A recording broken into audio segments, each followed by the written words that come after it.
an insidious crisis lurking in the prairies of South Dakota and Nebraska. It lies among the bushes near the great mesas of Oklahoma. It hides in the temperate forests of upstate New York.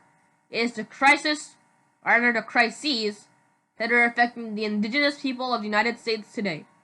These are the shocking problems facing Native Americans, as well as the humanist solutions to them.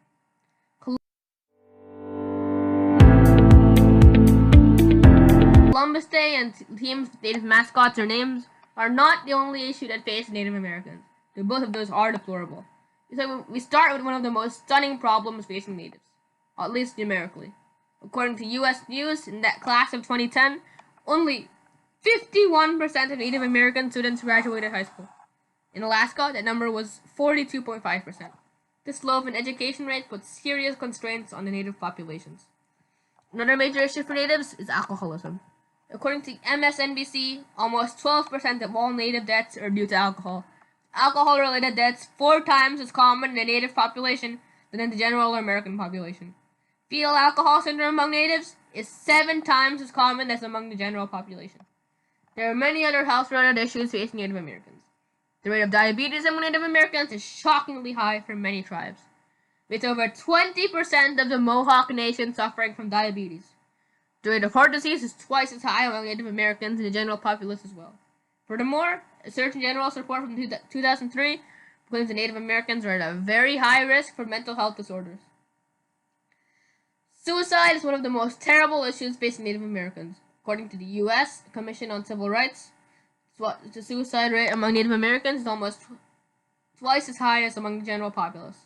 The problem is especially bad among young people and college students, with suicide being the second highest cause of death among people aged 10 to 34, and 15% of college students seriously contemplate suicide over a 12-month period. Along with education, alcoholism, health, and suicide, another glaring concern is the high poverty rate among Native Americans. According to Huffington Post, about 27% of all Native Americans live in poverty. Plus, half of the 10 poorest counties in the United States are on Sioux reservations in the Dakotas.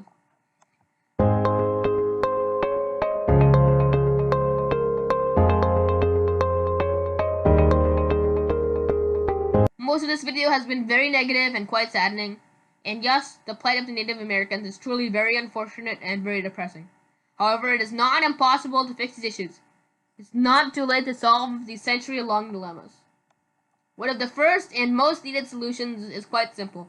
There needs to be more funding for Native facilities. The education concern could be greatly alleviated if not solved if there were adequate funds for schools, libraries, and other facilities in areas with high Native populations. Another important development must be a stronger relationship and more collaboration between Native reservations and state and local governments. This is imperative so that these governments can help alleviate crime and help solve healthcare-related issues. The economic issues can be alleviated through anti-poverty programs, efforts to encourage entrepreneurship, but however, the poverty issue is closely tied to the education issue. Now, without more government funding for schools in areas with large Native populations, poverty will continue to be an issue. Regardless, anti-poverty programs can help. And lastly, there needs to be a greater awareness of Native issues. There needs to be more reporting on the real issues facing Native Americans. These issues that have been discussed in this video are hardly ever mentioned in the media, with cultural controversies taking precedent. But you can help with that solution. You can help spread the word about Native issues, from poverty to alcoholism. There is no doubt that if a larger percentage of Native Americans knew about the 51% graduation rate among Native Americans, or a 27% poverty rate, more would be done to solve these issues. I end with a quote from the great Chief Joseph of the Nez Perce tribe. He says, "The earth is the mother of all people, and all people should have equal rights upon it."